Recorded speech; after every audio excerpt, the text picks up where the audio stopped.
معافی۔ لوگوں کو معاف کرنا سیکھو۔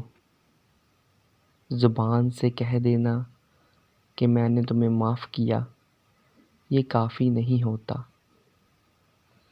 دل سے معاف کرنا سیکھو۔ یقین مانو تم بہت پرسکون رہو گے اور اللہ بھی تم سے خوش ہوگا۔ کوئی تمہارے ساتھ غلط کرے، زیادتی کرے تو سہ کر معاملہ اللہ پر چھوڑ دو۔ وہ بہترین انصاف کرنے والا ہے۔ اگر کوئی تمہیں تکلیف دیتا ہے تو اس کے دیے دکھ کا حساب مت کیا کرو۔ نادانی سمجھ کر بھولنا سیکھو۔ معاف کرنا آسان نہیں ہوتا۔ اس انسان کو جس انسان کو آپ نے اپنی زندگی سونپ دی ہو، مگر معاف نہ کرنے سے کیا ہوگا؟ کیا آپ کا دکھ ختم ہو جائے گا یا آپ خدا کے انصاف کو اپنے ہاتھ میں لینے لگو گے؟ ایک بڑھیا جو روز اس ذات پر کچرا ڈالتی تھی جو اللہ کی پسندیدہ ہستی ہے، مگر انہوں نے بھی اس عورت کو معاف کر دیا جو تمہارے لیے معاف کرنا اتنا مشکل کیوں ہے؟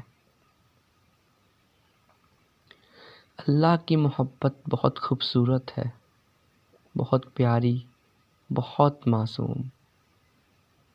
اس کی محبت باتوں اور لفظوں سے کہیں آگے کی تحریر ہے۔ اس کی محبت کو لفظوں میں بیان نہیں کیا جا سکتا۔ اللہ کی محبت کو محسوس کیا جاتا ہے۔ یہی تو اس کی خاص بات ہے۔ اس کی محبت بھی بہت پیاری ہے، بالکل اس کے نام کی طرح، اللہ۔ اس کی محبت ہی تھی جس نے آگ کو ابراہیم علیہ السلام کے لیے ٹھنڈا کر دیا، جس نے موسیٰ علیہ السلام کو فرعون کے گھر بڑا کیا، جس نے یونس علیہ السلام کو 40 دن تک مچھلی کی پیٹ میں زندہ رکھا، اور جس نے نوح انسانی کے لیے قرآن کریم نازل کیا۔ بس اس کی محبت کے آگے لفظ محبت بھی روتا ہے۔ محبت لفظ بھی ادھورا ہے جب خدا کی محبت پہ بات ہوتی ہے۔ اگر آپ کو میری ویڈیو پسند آئی ہو تو اس کو لائک اور سبسکرائب ضرور کیجیے گا۔ شکریہ۔